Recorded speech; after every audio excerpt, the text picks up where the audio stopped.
नमस्कार मित्रहो, चौथ्या भागामध्ये तुमचं पुन्हा एकदा स्वागत. पत्रकारिता करत असताना कोणकोणत्या गोष्टींची माहिती प्राथमिक स्वरूपामध्ये असली पाहिजे हे लक्षात घ्या. आता आपण शब्दांच्या विषयीच्या काही रंजक माहिती करून घेणार आहोत. म्हणजे समजा असं गृहीत धरू की मी तुम्हाला असं म्हणालो की त्याचा पाद अडकला. काय वाटतंय? काय सर, तुम्ही कराडे सरांसारखे विनोद करायला लागले का? का तुम्ही गेले आता इंदुरीकरांच्या पडावरती कीर्तन करायला? त्याचा पाद अडकला हा शब्द आहे. पाद अडकला म्हणजे काय?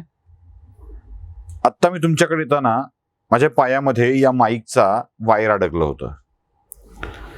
पाय अडकला, पायात अडकला, त्याऐवजी मी पादात अडकला किंवा पाद अडकला असं म्हटलं तर सर ओवा खा, जिरा खा, इनो घ्या, फार फार चूर्ण घ्या, सकाळी पोट टकाटक, सुखसारक शारंग दरवटी असल्या कमेंट्स यायला सुरुवात होतील. पण हा पाद तो पाद नव्हे जो तुमच्या मनात आहे, तो पाद आहे जो माझ्या मनात आहे, म्हणजे पाय. आता मी कितीही तुम्हाला समजून सांगायचा प्रयत्न केला की माझा पाद अडकला म्हणजे माझा पाय अडकला असं मी सांगतोय तर तुमचा विश्वास बसणार नाही, तुम्ही फक्त हसणार. मग हे सगळं विनोदी वाटणार. शब्दांची निवड अशी केली, पाद अडकला की मग गडबड झाली समजायचं. त्यामुळे जो काही शब्द बातमीत निवडायचा आहे ना, तो परफेक्ट निवडता आला पाहिजे, असा की त्याचे वेगवेगळे अर्थ निघता कामा नयेत. आपल्याकडं प्रत्येक ठिकाणी प्रत्येक शब्दाचे अर्थ वेगवेगळे असतात. तुम्ही तो चित्रपट पाहिला असेल सरकारनामा नावाचा. त्यात तो बाभळगावचा मुख्यमंत्री असतो आणि तो म्हणतो की यांचा असा सत्कार करा, असा सत्कार करा की जन्मात कोणी केला नसेल. आणि मग त्या माणसाला नेलं जातं, त्याचा सत्कार केला जातो. आता हा सत्कार मराठीत सत्कार असतो, पण बंगालीमध्ये अंत्यसंस्कार असतो. आता या सगळ्यामध्ये त्या माणसांना मात्र कळतं की काय करायचंय, पण अशी मेघ आपल्याकडे आहे की आपल्या वाचकांना माहित नसतं की याच्या मनातला अर्थ काय आहे आणि आपल्याला तर बातमी सांगायची असते. त्यामुळे बातमी सांगताना शब्दांचा अर्थ नेमका काय आहे हे आपल्याला माहित असलं पाहिजे आणि जो अर्थ आपल्याला माहित आहे तो समोरच्याला माहित असला पाहिजे. पहिली गोष्ट लक्षात घ्या, जे तुम्हाला माहित आहे ते तुमच्या वाचकाला माहित आहे असं अजिबात नसतं. क्लिअर आहे? मग तुम्हाला त्याला तुमची बातमी समजून सांगायची असेल तर त्याला जे माहित आहे, त्याला जे ज्ञात आहे त्या भाषेत समजून सांगावं लागेल. त्यामुळं शब्दांची रचना, शब्दांची माहिती आपण करून घेणं आवश्यक आहे. मराठीतले बहुतेक शब्द हे संस्कृत मधून आलेले आहेत. बहुतेक म्हणतोय मी, बरीच शब्द अन्य भाषातून पण आलेली आहेत. ज्या ज्या भागामध्ये ज्या ज्या सत्ता कार्यरत होत्या किंवा जी जी माणसं येऊन गेली त्या त्या लोकांनी मराठीला काही शब्द देऊन गेलेले आहेत. पण मराठीची मूळची शब्द संपत्ती ही संस्कृत पासूनची आहे. मग संस्कृत मधून मराठीत काही शब्द जशास तशी आलेली आहेत. म्हणजे आपल्या बोलताना आपण ती शब्द जशास तशी वापरतो, काही थोडीशी बदलून वापरतो. काही आपल्या मराठीची आहेत तर काही परकीय भाषांनी आपल्याला दिलेली आहेत. म्हणून या शब्दांची 4 प्रकारामध्ये वर्गवारी करण्यात आलेली आहे. एक, तत्सम. तत्समचा अर्थ काय? तत्सम, त्याच्या सारखेच. जे संस्कृत मधून जशास तसे आले ते तत्सम शब्द आहेत. तद्भव, त्यापासून उद्भवले ते, म्हणजे संस्कृत पासून जे उद्भवलेत आणि मराठीत आलेत ते तद्भव आहेत. त्यानंतर देशी शब्द आहेत, मग परभाषीय शब्द आहेत. आता या सगळ्या शब्दांच्या मजा आपण बघणार आहोत. तत्सम म्हणजे त्यापासून थेट निर्माण झालेले जे शब्द आहेत, म्हणजे थेट आलेले, निर्माण झालेले नाही, जशी संस्कृतमध्ये आहेत तशी आलेली शब्द आहेत. आता इथे जरा शुद्धलेखनाचे नियम बदलत राहतात. आपल्या मराठीतला शुद्धलेखनाचा नियम आहे की शब्दांपूर्वीचे इकार उकार ऱ्हस्व लिहावेत आणि शब्दाच्या शेवटीचे येणारे इकार उकार दीर्घ लिहावेत. पण तत्सम संस्कृतमध्ये म्हणजे तत्सम शब्दात जरासं बदलतं. इथे कवी, मधु, गुरु, पुत्र, वृक्ष, सत्कार हे आपण नेहमी शब्द वापरत होतो. कवी नेहमी असतो, मधु असतो, गुरु असतो, पुत्र असतो, वृक्ष वापरतो, सत्कार वापरतो. तर ही तत्सम म्हणजे थेट संस्कृतमधून जशाच तशी आलेली शब्द आहेत. फक्त मराठीत पुन्हा कवी आला की बदलतो थोडासा विकार. वृक्ष, सत्कार ही शब्द अशाला अशी संस्कृत भाषेमध्ये आहेत जी आपण मराठीत सुद्धा वापरत असतो. तद्भव म्हणजे त्यापासून उद्भवलेली, त्यापासून निर्माण झालेली अशी काही शब्द आहेत. आता हा कान शब्द आहे, हा कुठून निर्माण झाला? तर कर्ण या शब्दापासून. आता कर्ण म्हटल्यावर आपल्याला महाभारतातला आठवतो, ते नाम आहे. हा शब्द कर्ण, कर्ण म्हणजे कान, कर्ण कान. चाक, चक्र या शब्दापासून तो बनला. ज्यातला मूळ संस्कृत शब्द चक्र आहे, सारखा आहे ना. कर्ण, कान, चक्र, चाक. अग्नी, आग. पर्ण, पान. हा विनती. पाद, पाय. बघा हे शब्द कशी बनतात. कर्णपासून कान, चक्र, चक्क, चाक, पुढे कधीतरी चक्क झाला, चक्क नंतर चाक झाला. अग्नी, आग, पर्ण, पन्न, पान, विनती, विनंती. थोडेफार बदल होत ही शब्द मराठीमध्ये आली आणि रुळली. आता कधी कधी काय होतं की आपल्याकडे कळस हा शब्द आहे, कलश. कलश हा जो शब्द आहे तो कलश म्हणजे आपण कशासाठी वापरतो? कलश हा शब्द आपण तांब्यासाठी वापरतो, तांबा म्हणून. त्या कलश शब्दाचा आणि कळस हाही त्यापासूनच बनलेला शब्द आहे. कलश, कळस हे दोन्हीत काय फरक आहे? पण एक असतो सुपडा, एक असतो उपडा. आता उपडा असतो तो मंदिरावर जातो आणि मंदिराचा कळस बनतो, टोक. आणि जो सुलटा असतो तो तांब्या बनतो, त्यात पाणी साठवलं जातं. मंदिराचा कळस आणि कळस, टोक, एका टोकाला गेलेला, हा सारखाच शब्द आहे. आता क्लेश हा जो शब्द आहे, त्या क्लेश शब्दापासूनच किळस हा एक शब्द बनलाय. पण दोन्हीचे अर्थ खूप वेगळे आहेत. क्लेश शब्दाचा अर्थ आहे दुःख, वेदना, त्रास. आणि किळस शब्दाचा अर्थ आहे घाण, घृणा, वाईट, नको वाटावा असा. ही एकच शब्दापासून बनलेली दोन शब्द वेगवेगळी अर्थ ध्वनित करत असतात. त्यामुळे ही शब्द लिहिताना जराशी काळजीपूर्वक लिहावी लागतात. म्हणजे नको तो शब्द नको तिथे जायला नको, आणि तसं झालं तर आपला घोटाळा होऊ शकतो. त्याला त्याचा क्लेश वाटला, दुःख वाटलं, त्याला त्याची किळस वाटली, त्याला त्याची घृणा वाटली. त्यामुळे घृणा वाटणे आणि दुःख वाटणे या दोन्ही भावनांच्या मध्ये फरक आहे. आणि तो फरक आपल्याला समजून सांगायचा असेल तर पर्टिक्युलर शब्द जो योग्य आहे तिथे बसतो, चपखलपणे बसतो, तोच शब्द वापरला पाहिजे. काही मराठीतली सहज शब्द आहेत जे आपल्याकडे तयार झालीत. झाड, दगड, धोंडा, घोडा, डोळा, डोके, हाड, ही सगळी अशी खूप मोठी यादी आहे. कधी आपण त्या शब्दाची यादी वेगळ्या स्वरूपामध्ये, लेखाच्या स्वरूपामध्ये आपण देऊया, कारण ती व्हिडिओ सगळी शब्द सांगणं जरा कठीण होईल. अशी देशी शब्द आहेत. ही सगळी शब्द आपण आपल्या भाषेमध्ये वापरत असतो. भाषा अधिक संपन्न आलेल्या शब्दांच्यामुळे होत असते, पण ती वापरताना कशी वापरायची हे आपल्याला समजलं पाहिजे. हे देशी शब्द आपण बघितली. पुढे परभाषीय शब्द आहेत. आता परभाषीय शब्द म्हणताना बघा, इथे तत्सम म्हटलंय, संस्कृती या भाषेतून आलेली आहेत. इथे मात्र परभाषीय म्हटलंय. हा फरक का असेल? तर मराठीची निर्मिती ही संस्कृती या भाषेपासून झालेली आहे, म्हणून त्याला तत्सम आणि तद्भव अशा शब्दांच्या मध्ये घातलाय. तर मराठी सोबत अन्य काही भाषा या प्रांतामध्ये बोलल्या जात होत्या आणि त्या भाषातून शब्द मराठीमध्ये आली, स्थिरावली, रुळली, ती शब्द देखील भाषेमध्ये विसावली, समरस झाली आणि निघाली प्रवाहात.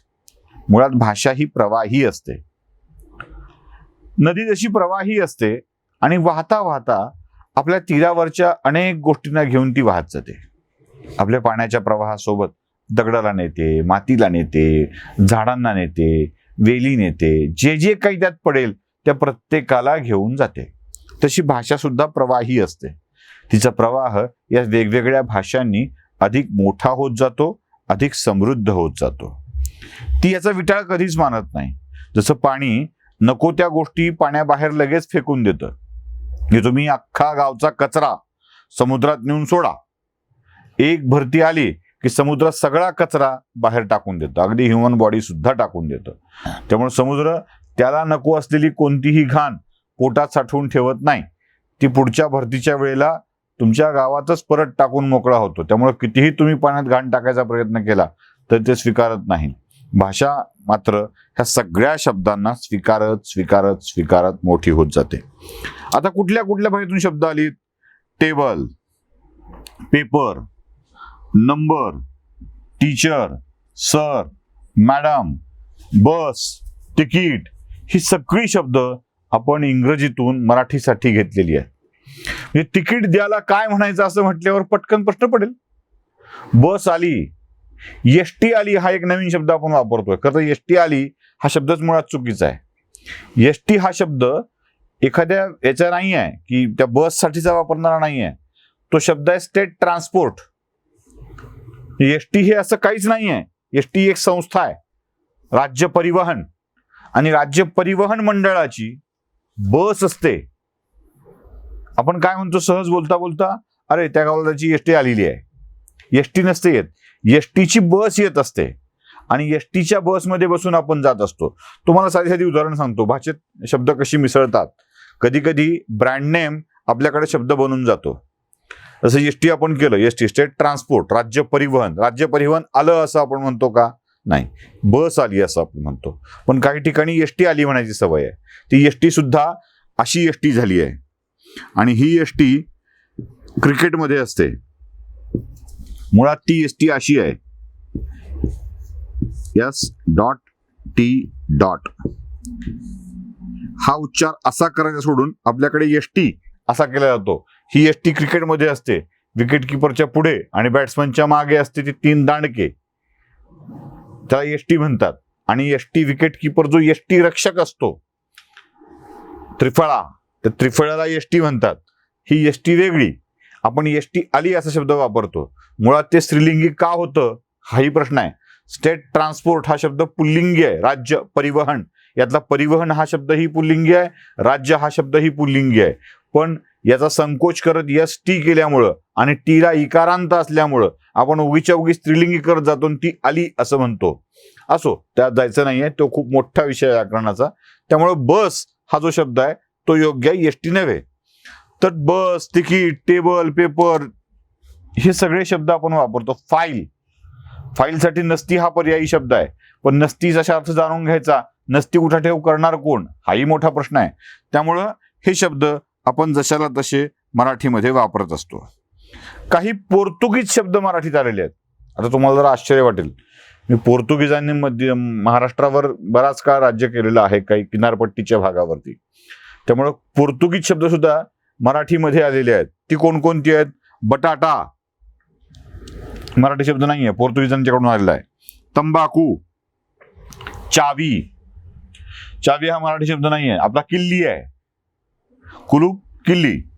आरमार, आरमार म्हणजे काय माहिती आहे ना? आरमार म्हणजे बंदरावर, समुद्रात सैन्य असतं ते. हे पोर्तुगीज शब्द आहेत. तर काही अरबी आणि फारसी शब्द देखील आपल्याकडे आले आहेत. त्यातले फारसी कोणते आहेत?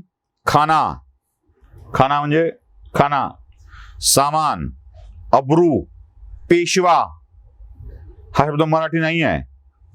पोशाख, कामगार, गुन्हेगार हे शब्द आपले मराठी नाही आहेत, हे फारसी शब्द आहेत. तर काही अरबी शब्द आहेत. फारसी आणि अरबीतला फरक लक्षात घ्या. अरबी शब्द म्हणजे अर्ज, अर्जदार, इनाम, हुकूम, मेहनत, मंजूर अशी वेगवेगळी अरबी भाषेतून शब्द आपल्याकडे आलेले आहेत. म्हणजे फारसी, अरबी, हिंदी, इंग्रजी या भाषांचा आपल्या मराठी भाषेवरती मोठा प्रभाव आहे. आणि याच प्रभावातून ही शब्द आपल्या भाषेमध्ये येत असतात. आता यातला मराठी शब्द शोधायचा ठरला, वापरायचा ठरला, तर मात्र मोठी अडचण होईल. कारण हीच शब्द आपल्या वापरात आहेत. अगदी मामलेदार, तहसीलदार ही शब्द आपण सर्रास वापरत असतो. हुजूर सेवेत अर्ज केला. काही काही गंमत असते बघा. मी थोडासा वरचा भाग पुसतो आणि तुम्हाला काही गंमत सांगतो, मी तुमच्या लक्षात येऊन जाईल की शब्दांची गंमत कशी असते. तुम्ही जर कधी पोलीस ठाण्यात गेलात, एखाद्या पोलीस ठाण्यामध्ये, तर पोलीस ठाण्यातला तिथला माणूस एक वाक्य शेवटी हमखास लिहित असतो. म्हणजे ठाणे अंमलदार, शक्यतो ज्याला आता आपल्या शुद्ध मराठीत, जे ठाणे अंमलदाराला आता मराठी हेड कॉन्स्टेबल असं म्हणतात, तर तो जो ठाणे अंमलदार आहे तो शेवटी एक वाक्य आधी लिहायचा, म्हणजे शेवटी लिहून टाकायचा.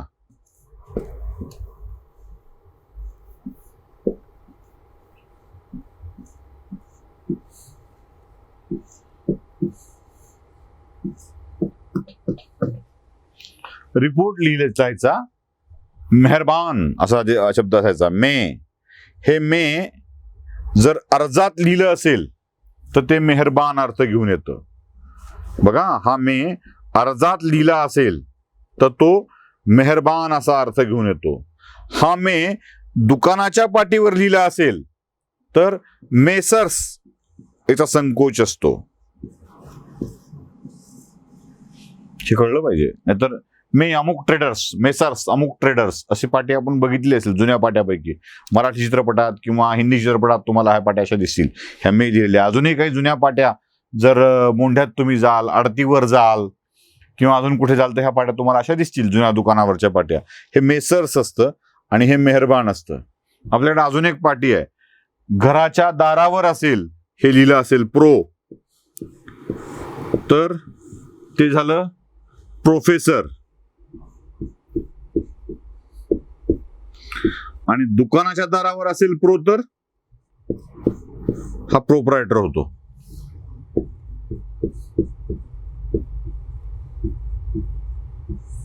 हा प्रो कुठे लिहिलाय त्यावरून त्याचा अर्थ ठरतो. हा मे कुठे लिहिलाय त्यावरून त्याचा अर्थ ठरतो. त्यामुळे शब्द कोणता कुठे लिहिलाय हे जो द्या, हा गमतीचा भाग सोडून देऊ आपण. हुहुची पुपू असा एक शब्द तुम्हाला प्रत्येक पोलीस ठाण्याच्या डायरीमध्ये पूर्वीच्या काळी, आता ते प्रकार बंद झालाय, पण तो पूर्वीच्या काळी लिहिलेला असायचा. आता शक्यतो वापरत नाहीत. हुहुची पुपू याचा अर्थ काय आहे? तर हुहुची पुपू याचा अर्थ असा आहे, हुजूर हुकमाची पूर्ण पूर्तता केली जाईल.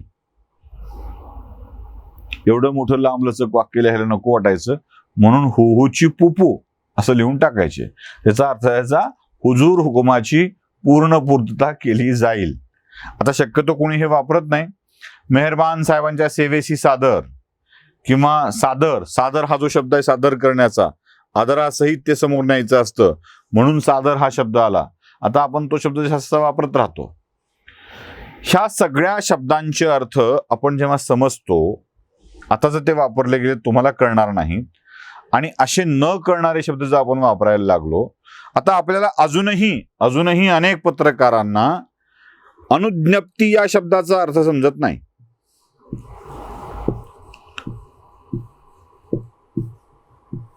अनुज्ञप्ती, मी जर अनुज्ञप्ती कक्ष असा शब्द वापरला आणि तुम्हाला सांगितलं की मी आज सकाळीच अनुज्ञप्ती कक्षात जाऊन आल्यामुळे किंवा संध्याकाळच्या वेळी मला आता अनुज्ञप्ती कक्षात जायचं आहे असं जर म्हटलं तुम्हाला, तर काय वाटेल? कुठतरी भारी ठिकाणी चाललेत काही. काय भारी भारी ठिकाण आहे. अनुज्ञप्ती कक्ष म्हणजे परवानगी कक्ष. परवानगी कक्षाचा अर्थ आहे परवाना कक्ष. परवाना कक्षाचा अर्थ असा आहे परमिट रूम. आता कळलं? असं मराठीत सांगितलं कळतं. म्हणून आपल्या त्या अर्चीला सारखं मराठीत समजत नाही, इंग्रजीत सांगू का असं विचारावं लागतं. अनेक गोष्टी अशा आहेत ज्या मराठीत सांगून समजत नाहीत, इंग्रजीतच समजून घ्याव्या लागतात, मग बरोबर कळतं. म्हणून अर्ची नेहमी म्हणत असते, मराठीत सांगितलेलं समजत नाही का, इंग्रजीत सांगू. तसं अनुज्ञप्ती कक्ष आपल्याला कळणार नाही, पण परमिट रूम मात्र लगेच कळतं. हा अनुज्ञप्ती धारकांना बंद करण्याची सूचना एक आदेश निघत असतो, जमावबंदीचा आणि अनुज्ञप्ती धारक बंद ठेवण्याचा. त्यावेळेला विशेषतः सरकारी आदेशामध्ये हा शब्द तुम्हाला सापडतो. आणि मग अनुज्ञप्ती काय याचा अर्थ आपल्या लक्षात येऊ लागतो. हुहुची फुफू म्हणजे काय ते कळायला लागतं. अनुज्ञप्ती म्हणजे काय ते कळायला लागतं. शब्दांचे अर्थ समजायला लागतात. मग पाद अडकला म्हणजे हसायची पाळी येत नाही. पाय अडकला हे आपोआप समजून जातं. पण जर आपण बातमीत त्याचा पाद अडकला होता असा शब्द वापरला, तो मराठीचाच आहे की म्हणून, तत्सम आहे की म्हणून, तर मग मात्र घोटाळा होण्याची जास्त शक्यता असते. सबब असं करताना आपले शब्द जे माहीत आहेत, जे जाणीवपूर्वक आपल्याला कळालेले आहेत, अशा स्वरूपाचे शब्द आपण वापरावेत. म्हणजे आपली भाषा लोकांना समजणारी होऊ शकेल, लोकांना कळणारी होऊ शकेल. तसं नाही झालं तर मग तुम्ही अवघड बोजड पत्रकार ठरता. भाषा अधिक सोपी, अधिक सहज कशी असावी, ती कुणाची असावी, यासाठी काय करावं? तर मित्र हो, खूप सोपे उपाय आहेत, खूप सोप्या गोष्टी आहेत. त्या गोष्टी म्हणजे साने गुरुजींची पुस्तकं वाचा. त्यातली भाषा खूप साधी, सरळ आणि सोपी आहे. दुसरे लेखक आहेत प्र के अत्रे, ज्यांना आपण आचार्य अत्रे असं म्हणतो. त्यांची पुस्तकं वाचा. तीही भाषा तुम्हाला अधिक समृद्ध करून जाते. या 2 लेखकांना पहिल्यांदा वाचायला लागा, म्हणजे तुम्हाला हळूहळू भाषा कशी वापरायची असते, कशी रुळवायची असते, काय करायचं असतं ते समजेल. सगळ्यात मोठी गोष्ट आहे, भाषेमध्ये शुद्ध लेखन असणं अत्यंत आवश्यक आहे. शुद्ध लेखनाशिवाय आपली भाषा नीट राहूच शकत नाही. त्यामुळे शुद्ध लेखन करायलाच हवं. शब्द कळू शकतील, पण ते शुद्ध लिहिता आले पाहिजेत. अधिकाधिक चुका होऊ नयेत याची काळजी घ्यायला हवी. सगळीच जण परफेक्ट असतात असं नाही. मीही परफेक्ट आहे असा माझा दावा अजिबात नाही. उलट माझ्याही चुका खूप होत असतात. जशा मी इतरांच्या दाखवून देतो, तशा माझ्याही दाखवून देणारी माणसं खूप आहेत. हे नम्रपणे स्वीकारलंच पाहिजे. पण तरीही जास्तीत जास्त चुका होणार नाही, त्या कमीत कमी कशा होतील याची काळजी घेणं आवश्यक आहे.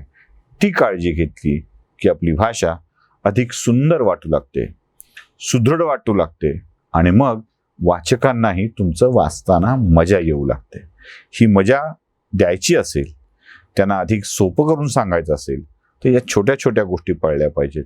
पुढच्या भागात शुद्ध लेखन, भाषा शुद्धी का आवश्यक आहे ते आपण तपासणार आहोत. आवडलं असेल तर नक्की कळवा. या नव्या चॅनलला लाईक, शेअर, सबस्क्राईब करायला विसरू नका, कारण त्यातूनच आपल्याला पुढचा आलेला भाग समजणार आहे. अर्थात हे सगळं आवडलं असेल तर करा, आवडलं नसेल तर डिसलाईक मारून सोडून द्या, आवडलं असेल तर लाईक करून सोडून द्या. अर्थात हा सगळा प्रपंच पैशासाठी अजिबात नाही आहे. पुन्हा सांगतोय, चॅनल मॉनिटाईज झालंय, त्यातून पैसे मिळणार आहेत यासाठीचे हे उद्योग अजिबात नाहीत. जे मला समजलंय ते तुमच्यापर्यंत पोहोचवायचंय, यासाठीच हे सगळं आहे.